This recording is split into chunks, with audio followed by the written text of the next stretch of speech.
Welcome to the SCLD podcast, where we talk about all the things you can do and find at the library.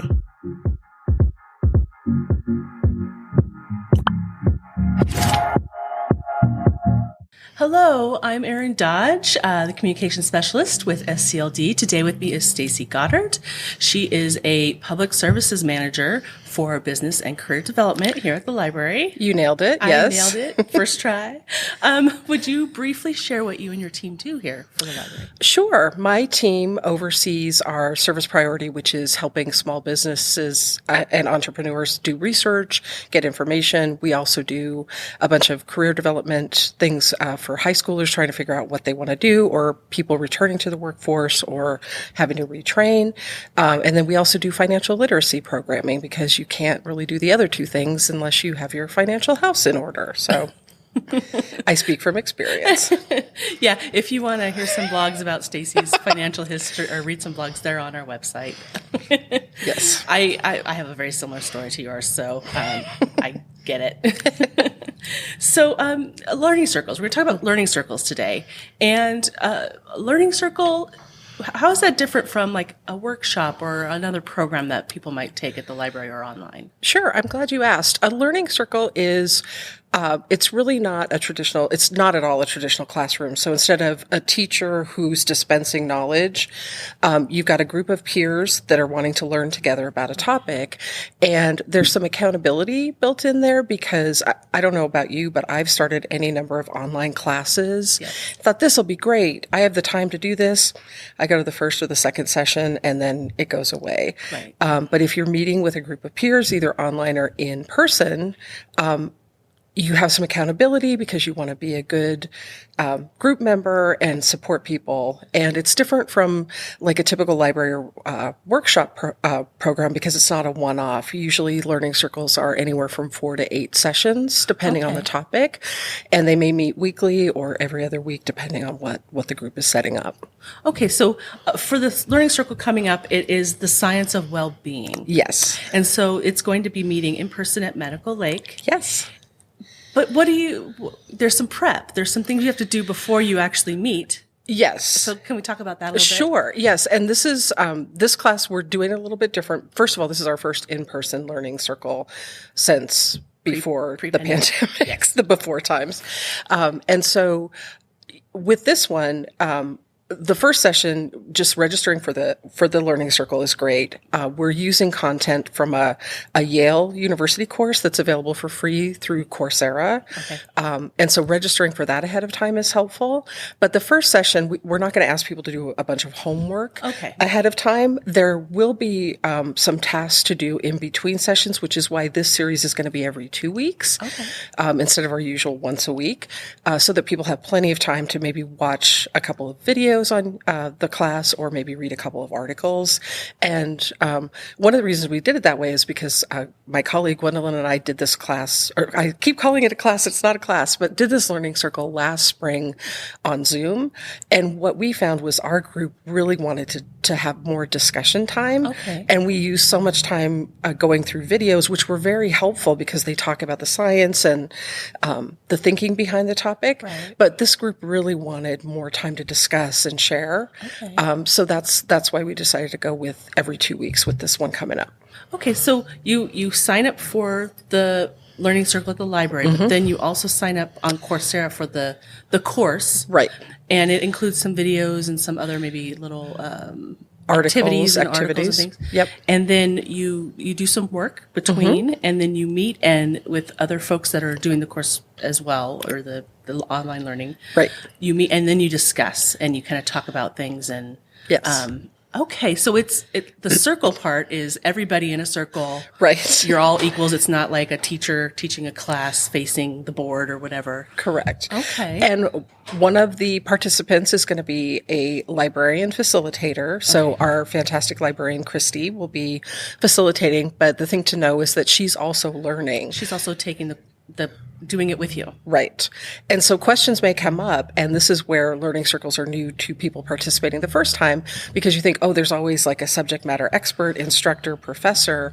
That's not the case with learning circles. Okay. So sometimes we not to be too corny, but like we might try to crowdsource an answer because Christy's not going to necessarily know everything, but you've got all the variety of life experience of the participants, and someone may have at least a starting point where they can get something answered. Well, and I think it's an interesting concept because you have Coursera, which has that subject matter experts, and it's a professor from Yale teaching this course on Coursera, and it's free, and anybody can go sign up.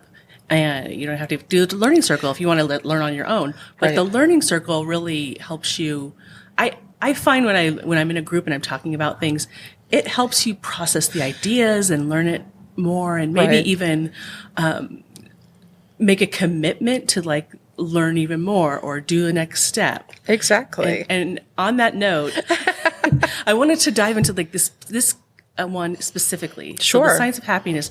What are some of the things people can expect from this Learning Circle, or the Coursera materials? No, that's a great question. And honestly, I as the facilitator last year, I did some pre-work because I wanted to not be surprised about what's in these videos, what's going on. But it really is, it's called the Science of Wellbeing, which I appreciate because there's another class out there about like the Science of Happiness or something. I might have said happiness, but I meant well-being. No, you didn't. This is just, and I'm like, I think it's an important distinction between happiness and well-being. Okay. And oftentimes, like if you can, self-care is a lot of it, but like if you get to a point where your well-being is better, then you're going to be happier. It's kind of right. And so this class, there's just so much research behind it. And that's something our group last spring was fascinated by. I ended up like pulling extra articles and sending them out to the group because they wanted to know the science behind a lot of it. But really finding out that one of the first videos you watch is this Yale professor talking about the G.I. Joe fallacy, which if you remember the G.I. Joe toy commercials from the cartoons, it's like, oh, now we know, and learning is half the battle. And in fact, learning is not half the battle, because even if we know what we're supposed to do, that doesn't mean we're going to do it without making some changes to habits. So the class really, the Learning Circle, the class that the Learning Circle is based on gives you some tools to start developing better habits and also gives you the science behind it. So it's not like we all hear, oh, you should exercise every day. It's better for you. Right. And I'm like, yes, I know that, but obviously we all know that. Right. Who doesn't know that? Well, my example from last spring's Learning Circle was the whole, and I hear this, we know this, we work with screens all day. We're on computers. Yes. And there's science that says you should really get off the screens X amount of time before bed and you'll have better quality sleep. And I was like, yeah, I know. Well, that was something I committed to doing with the Learning Circle. And after a week, I was like, it turns out that is correct. That is 100% correct. So, and if I remember correctly, there's something about myths that we kind of are told or tell ourselves, or yes, and some of the class videos, the videos that the Yale class recommends are talking about people think, oh, if I just make enough money, I'll be happy. Right. If I find true love, I'll be happy. Yes. If I buy the biggest, best house and car, I'll be happy. Yes. And this is where the science comes in, because this Yale professor and her colleagues have done a ton of research, or there's research been done just in that field. And it turns out people are not really that much more happy. Right. It's more meaningful things like social connection, when you're around other people, that gets those endorphins going. Just that's coming back to self-care again. Meditation is one of the things that's mentioned. And it doesn't have to be, some people think, oh, that's too woo-woo or whatever, but just that quiet time. Or I have to go to Bali or India or well, someplace. Going to Bali is never a bad idea. Sure, but but you don't have to learn to meditate. Right. And so just that, like having that quiet time, and I think we get so busy, and and I think one of the things that was made last spring so successful is we were, still in the midst of the pandemic.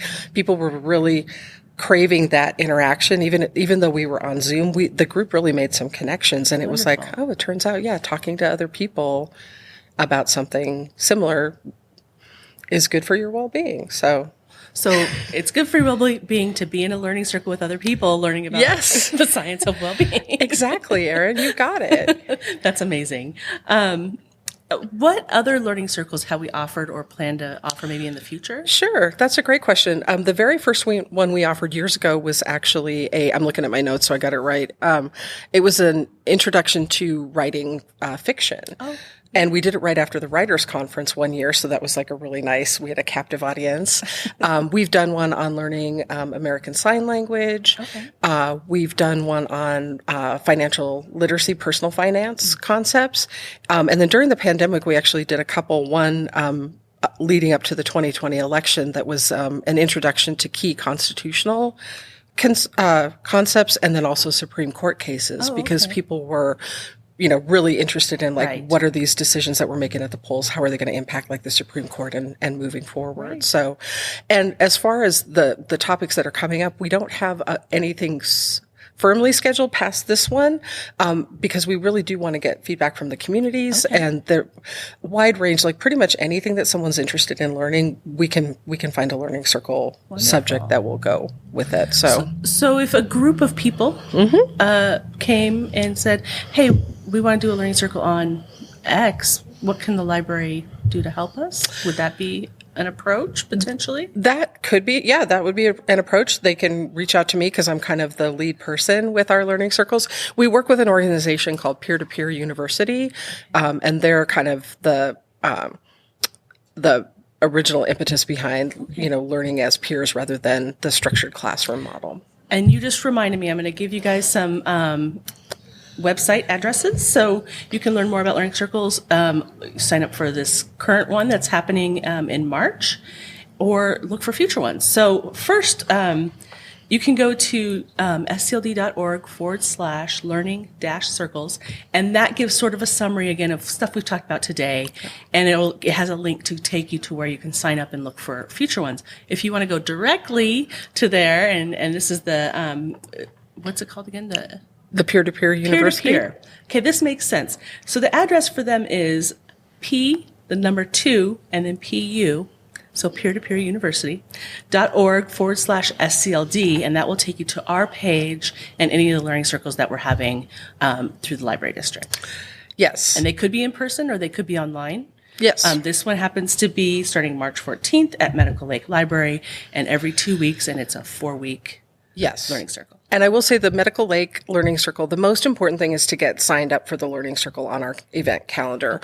Okay. Don't worry about signing up for the Coursera course because Christy will help everyone get situated with that during the first session. But if you are tech savvy and want to get a jump start, some people are eager to go. They sure are. Go for it. But again, come to the first one, sign up, come to the first one, and you can get help signing up and get going that way. Wonderful. Yeah. Well, this is exciting. I think learning circles are really, it's an interesting concept and not one that a lot of people experience through school and education or college or even high school or anything like that. That's sort of a group effort at learning. Yes. So, the topics can be anything from I want to learn Python programming language to I want to learn more about whatever topic in American history or world history, or to learning a language, whether it's Spanish or ASL or what have you. Or maybe they want to learn more about the natural world or learn how to play a guitar or whatever. They might have to bring their own guitar for that. Well, that one is going to be a little more difficult. I like the idea of it. I do too. Let's try to make that happen. Or ukulele is a little bit... That would be a little bit more attainable maybe for our crowd. That could be attainable because I know we have some staff that play that instrument. We do. Now you planted an idea in my head, Erin. Thank you. All right. Well, thank you, Stacy, for being here talking about learning circles. Thank you for listening and watching. Check it out at Medical Lake Library starting in March. And we'll see you next time.